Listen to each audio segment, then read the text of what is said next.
kuwa dhaifu sana kwako. Unakuwa unashindwa kulicontrol kila unapokuona.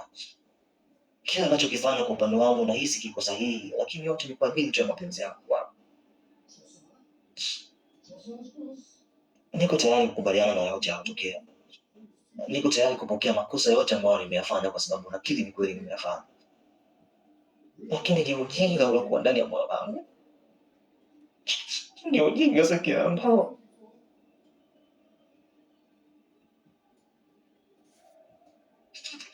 haya yote yalikuwa ni mapenzi yangu Zakia. Kiukweli nimekuwa mjinga sana juu yako. Nimeshindwa kujizuia kila ninapokuona. Kuna muda najiuliza ni wapi ninapokosea. Hasa ni kipi tofauti ambacho nakifanya na wenzangu wanakifanya.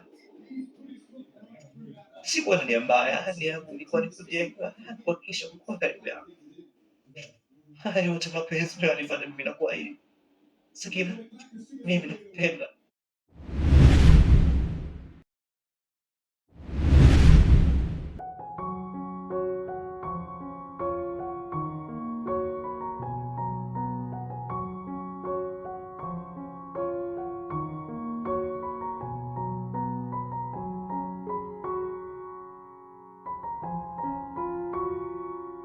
Tunakwenda kutazama First Love kupitia hapa Movie in Swahili, na hii ni episode ya 7. Tunakwenda kutazama highlight nini ambacho kili happen kupitia episode hii ya 7. Ninachokuomba ndugu mtazamaji, uendelee kusubscribe channel yangu ili uwe unapata miendelezo ya kila Alhamisi ya movie hii inapotoka kupitia YouTube ya Donta TV. Kwa hiyo kikubwa ni kuomba wewe mpenzi kusubscribe channel yangu. Mapenzi ni upofu ndugu yangu, tena asikwambie mtu pale unapopenda. Aya yamemkuta kijana wetu Oti. Imefikia wakati kijana wetu kutoa machozi mbele ya demu. Hii hatari na sio mchezo. Aya jamani, tumemwona kijana wetu leo Oti kajilipua mbele ya demu.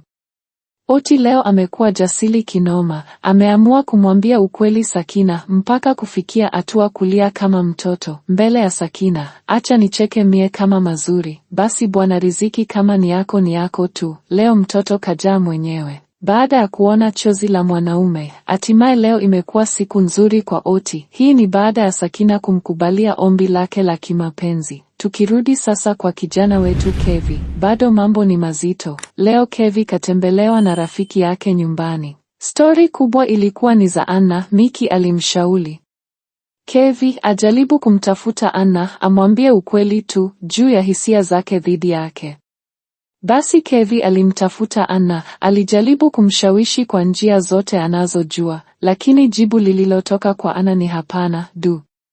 Tukirudi kwa Sakina, hii ni baada ya kumkubalia Oti. Alikuwa mtu wa furaha muda wote. Walikutana na rafiki yake kipenzi Anna. Sakina alimuomba msamaha kwa yote yale yaliyotokea dhidi yao, wakasemeana. Lakini Sakina alimsimulia yaliyotokea yeye na Oti, pia akamshauri na yeye pia amkubali Kevi, sababu ni riziki yake.